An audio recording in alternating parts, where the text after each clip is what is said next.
Hello दोस्तों, कैसे आप सभी। आई होप कि आप सब ठीक ही होंगे। मैं आप लोगों के साथ आज अपनी लाइफ की एक घटना शेयर करना चाहती हूँ जो मेरी और मेरी दोस्त की कहानी है। हम दोनों का नाम एकदम सेम सेम था, संगीता। उसके मामा जी हमें संगीता स्क्वायर कहा करते थे, लेकिन हम दोनों में एक अंतर था। मैं बहुत शांत थी, वो बहुत जल्दी उग्र हो जाती थी, और इसके पीछे शायद कारण भी थे। और कारण मैं आपको थोड़ी देर बाद बताती हूँ। पहले मैं आपको एक घटना बता देती हूँ। हम लोग साथ में स्कूल जाया करते थे। दोपहर का टाइम था, सुबह 7 बजे स्कूल लगती थी। हम लोग आ रहे थे स्कूल से, तो हम लोग बातें करते करते आते थे। ओब्वियसली बच्चे बातें करते करते आते हैं, उनको पता ही नहीं लगता कि रास्ता कब निकल गया। हम लोग बातें करते करते आ रहे थे, और मेरे को तो ऐसा पता ही नहीं लगता था कि पास में कौन जा रहा है, क्या बात कर रहा है, कुछ नहीं पता लगता था। लेकिन वो बहुत सारी चीज़ें नोट कर लेती थी कि क्या हो रहा है, कौन जा रहा है, क्या बोल रहा है। हर रोज़ दोपहर में हमारे घर के स्कूल से हमारे घर की तरफ आने में कुछ गलियां ऐसी थी, 4-5, जहाँ पे दोपहर में कोई नहीं रहता था। मतलब उधर ना तो कोई दुकानें थी, बड़ा टाइप ऐसा कुछ था। तो उधर एक आदमी था, रोज़ हमारा पीछा किया करता था कि चलो ये लड़कियां हैं, इनको छेड़ते हैं, ये तो बच्चियां हैं, क्या कर लेगी, ऐसा कुछ। वो गाना गाया करता था अजीब अजीब से, पता नहीं क्या। मैंने तो कभी सुना भी नहीं और कभी ध्यान भी नहीं दिया, लेकिन वो इन सब बातों को नोट करती थी। एक दिन हम लोग जा रहे थे, तो अचानक ही उसको गुस्सा आया। वो पीछे पलटी, नीचे बैठी और उसने पत्थर उठाया। मैंने सोचा ये कर क्या रही है।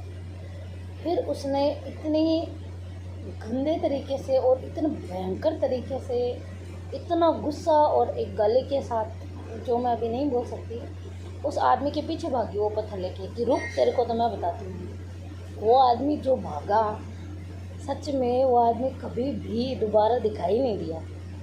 तब मैंने उससे पूछा कि ऐसा क्या हुआ, तुम क्यों भागी, क्या हो गया, कौन था वो। तो उसने बोला तेरे को पता ही नहीं, कितने दिन हो गए, कम से कम 10 दिन हो गए वो आदमी हमारा पीछा कर रहा है, बकवास गाने गा रहा है, तू ध्यान ही नहीं देती, बात कर रही है। बोला मेरे को क्या पता, मैं इतना ध्यान नहीं देती जब बात कर रहे होते। और मैं काफ़ी शांत थी। वो उग्र स्वभाव की थी, बहुत जल्दी गुस्सा हो जाती थी, और शायद वो सही भी था। हर लड़की को ऐसा होना भी चाहिए, अवेयर होना चाहिए। वो मैं मेरी गलती मानती हूँ कि मैं तब वैसी नहीं थी, लेकिन उसके पीछे भी रीज़न थे। हमारे खुद के घर वाले होते हैं उसके पीछे रीज़न। उसकी बहादुरी देखकर मुझे ऐसा लगा काश मैं भी ऐसी होती। क्योंकि उसके बाद भी जब वो मेरे साथ नहीं थी, तो मेरे साथ 1-2 घटनाएं हुई थी ऐसी, लेकिन मैं उनका जवाब नहीं दे पाई। शायद इसलिए कि मेरे में उतनी हिम्मत थी ही नहीं कि मैं कभी जवाब दे पाऊँ, क्योंकि मुझे बचपन से हमेशा दबाया ही गया था। ऐसा ही माहौल मिला जिसमें लड़कियों को कभी बोलने का इतना कभी फ्रीडम था ही नहीं कि वो उनके मन में जो भी हो वो बोल सके। कुछ भी गलत हो तो उसके खिलाफ आवाज़ उठा सके, कभी नहीं। हर लड़की की लाइफ में ऐसे ही होता है, चाहे पिता हो, भाई हो, कोई भी हो, उसे दबाने की कोशिश की जाती है ताकि वो चुप रहे, वो बोले नहीं। कहीं ऐसा ना हो कि वो बोलते बोलते कभी उन्हीं के खिलाफ हो जाए, इसलिए वो लोग दबाने की कोशिश करते हैं। और इसलिए बेचारी लड़की एक दिन इतना दब जाती है कि जहाँ उसे बोलना चाहिए वो वहाँ भी नहीं बोल पाती। आप लोग ये सोच रहे होंगे कि ये घटना मैं आप लोगों को अब क्यों बता रही हूँ। इसलिए कि कुछ वक्त पहले की बात है। मैं टाइम भी एग्जैक्ट नहीं बता सकती, और ना ही उस बच्ची का नाम बता सकती हूँ। एक बच्ची थी जिसने मेरे से बात की और मेरे को से कहा कि मैम अगर ऐसे हो, उसने मेरे को कसम दी थी, इसलिए मैं चुप हूँ। ना मैंने नाम बताया है ना कुछ और। कोई बच्ची थी, उसने ऐसे बोला कि मैम अगर कोई हमें अजीब सी तरीके से देखे, गंदे तरीके से बात करे, तो फिर हमें क्या करना चाहिए। उस दिन मेरे को वो घटना याद आ गई जो मेरे दोस्त के अभी जो मैंने आपको बताई। जब मैं और मेरे दोस्त साथ में जा रहे थे, उसने कैसे बहादुरी दिखाई, तो मैंने उसे यही कहा कि देख, कोई और नहीं बोलेगा, तेरे को खुद को बोलना पड़ेगा, और जब तक तू नहीं बोलेगी तेरा सपोर्ट भी कोई नहीं करेगा। लेकिन वो बोल नहीं पाई, वो उस आदमी का नाम तक नहीं ले पाई। पता नहीं वो कोई टीचर था, परिवार में था, कौन था, क्या था, नहीं पता। सिर्फ इसलिए क्योंकि लड़कियों का ऐसा इन्वायरमेंट कभी मिला ही नहीं कि वो अपने लिए कुछ बोले। जब भी उन्होंने कोशिश की है किसी अपने ने या किसी दूसरे ने किसी न किसी तरह, किसी न किसी वजह से उसे दबाने की कोशिश की है ताकि वो चुप रहे, वो बोले नहीं। क्योंकि कोई भी, चाहे कोई भी हो, कोई भी उस लड़की के लिए लड़ना नहीं चाहता। इसलिए लड़कियों को किसी और से कोई उम्मीद करनी भी नहीं चाहिए कि कोई और उनके लिए बोलेगा या लड़ेगा। अगर आपकी लाइफ में प्रॉब्लम है तो आपको खुद ही बोलना पड़ेगा। मेरी लाइफ में बहुत सारी प्रॉब्लम्स आई हैं। आज मैंने आपको एक घटना बताई है, लेकिन मैं प्रयास करूंगी और मेरी इच्छा भी है कि मैं आपको अपनी लाइफ की प्रत्येक घटना से रूबरू कराऊं, आपको बताऊं कि जो कुछ मैंने सहा है मैं नहीं चाहती कि कोई और सहे। और उसके पीछे कारण यही था कि हमें कभी बोलने की आज़ादी दी ही नहीं। हमें कभी ऐसा इन्वायरमेंट मिला ही नहीं कि जो हमारे मन में हो हम बोल सकें। हमारे साथ अगर गलत हो रहा है तो हम उसके खिलाफ़ आवाज़ उठाएं। कभी किसी को, मैंने किसी औरत को, किसी लड़की को कभी देखा ही नहीं इस तरह से आवाज़ उठाते हुए कि भाई ये गलत है, क्यों कर रहे हो आप हमारे साथ ऐसा। हर वक्त डर डर डर डर के अंदर ही रहे हैं हम लोग। इसलिए डर शायद इतना ज़्यादा हावी हो गया कि हम भूल गए कि डर अगर हमें लगता है तो सामने वाले को भी लगता है।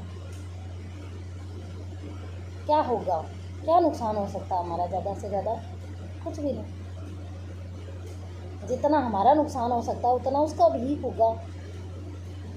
इस डर को जब तक हम अपने अंदर से नहीं निकालेंगे ना, तब तक सब लोग हमें ऐसे ही दबाते रहेंगे, ऐसे ही, इसी तरह से। और हमारे साथ कुछ गलत भी होगा लेकिन हम चुप रहेंगे, क्योंकि हमारे अंदर वो डर इतना ज़्यादा भर गया है या भर दिया गया है इस डर से कि कहीं हम कभी उनके खिलाफ ना हो जाए। तो रिक्वेस्ट है उन माता पिता से भी कि बच्चियों को ऐसा माहौल दे कि वो अपने लिए बोल सके, गलत के खिलाफ बोल सके, सही का साथ दे सके। उन्हें दबाए नहीं, उन्हें स्वतंत्र रखे। जैसे आप अपने लड़कों के साथ व्यवहार करते हो, जैसे उन्हें बोलने की आज़ादी दी जाती है, वैसे ही इन्हें भी दे। ज़्यादा दबाया ना जाए, वरना ये चुप तो रहती है लेकिन अंदर ही अंदर घुट जाती है। इनके साथ कुछ गलत भी होता है तो ये बता ही नहीं पाती। और इसी चीज़ को आगे बढ़ाते हुए मैं आपको अपनी लाइफ की एक घटना और बताऊंगी अगली वीडियो में। उससे शायद आपको ये समझ आ जाए कि रियल में ही ऐसा ही होता है। अगर हम बच्चियों को दबाएंगे तो उनके साथ गलत हो रहा है तो सिर्फ़ और सिर्फ इस डर से कि कहीं मेरा ही नाम ना आ जाए, कहीं ये साबित ना हो जाए कि मैं ही गलत हूँ, चाहे मैं कितनी भी सही हूँ। इस वजह से वो चुप रहती है।